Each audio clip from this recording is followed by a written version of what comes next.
Hi. Hi, kids. I'm Reverend John, and I'll get to know all your names as time goes by. Some of you are wearing name tags. That's a good thing. That's a hint. For the rest of you, I'm clueless without name tags. You know who I am, but I don't know who you are. And right now, I live by the ocean on the other coast. I live by the Pacific Ocean in California. And not far from my house, I can see whales. Certain times of the year, they migrate from Alaska down to the Baja of California, where they give birth to their babies, and then they come back up to Alaska for the summer. And that's go back and forth. And you can see these blue and gray whales all the time, sometimes humpback whales. This is a story about a whale. This is a story about a whale. It's a true story. And it's a story that begins with a guy by the name of Mick. And Mick has a boat. He has a boat, it's in California, it's in San Francisco, and he likes to take his boat out and he gives people rides. If they want to go fishing, they go fishing. And he didn't have any work, it was in March, and he gets a phone call at home, and the phone call is from one of his friends who's a fisherman out about 18 miles out in the middle of the ocean outside of San Francisco. And the phone call is, hey, listen, there's this whale out here that looks like it's all trapped in like ropes from crab traps. And I'm just by myself in the boat, so I can't get out there and help the whale, but if anybody would like to come out and see if they can help the whale, it looks like she's really having trouble. And so he calls up his two friends, Tim and Jim, and they are divers. And they say, sure, we'll come over. So they hop in the boat and they go out. It takes like 2 hours to go 18 miles out into the ocean. And there on the horizon, they see a whale. It's a humpback whale. It's a female. And she's just started breathing. She's really labored. She can barely hold on. And they don't know it yet, but she's completely tied up with all these ropes from these traps.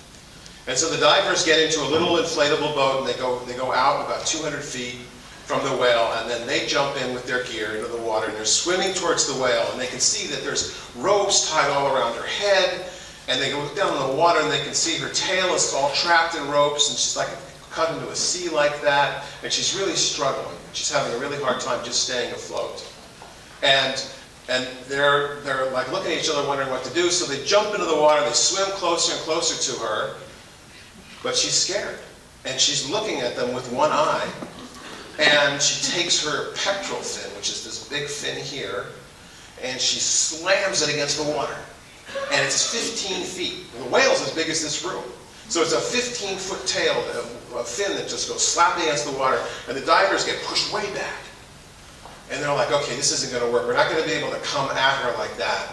And so they dive down. They got their gear on. They dive down under her, and they come up behind her. And one guy, Jim, he's up near her head, and he's got a knife out, and he's trying to cut these ropes so that she can get free, because it's over her eye and around her mouth, and he's having luck. This is starting to come loose. But Tim, who's down below her, sees her tail is wrapped up in a lot, 2,000 pounds of crab gear. And it seems to all be knotted together. You know when you have a really bad knot, how hard it is to get out? Well, that's what's happening with this poor whale. And so what he does is he goes down and he takes his knife, and so the only way he can do it, he knows he's going to have to cut her a little bit, because he's got to get underneath that one rope that's holding it all together. And he cuts away, and magically that one rope lets go, and the whole thing goes ding, ding, ding. And all that trap gear falls to the bottom of the ocean, and she's free. And she jumps and dives down in the water. And Tim and Jim are like coming up for air, and they're like, yeah, high five, we saved the whale, that rocks, you know. They're like, great. And they're swimming back, and Jim's a better swimmer than Tim, so he's a little bit farther forward. And Tim's back, and Tim's swimming away here, swimming. He looks down, and there's this huge black face coming up towards him. And he's like freaking out. It's going to be really bad. And he's like, I'm going to get hit. She's going to kill me. And she goes to the side. She comes up and she bumps him. And then she turns and she looks at him, and her eyes are following him for like a minute, just back and forth. And then she dives again. And Jim's up here. He's the better swimmer, and he's swimming in here. She's coming up. She does the same thing. He thinks he's going to get hit. She comes up alongside of him. Boom. Taps him. And then comes up and looks at him for a minute, follows him back and forth with her eye, like she's saying thank you. And she dies, and they never see her again.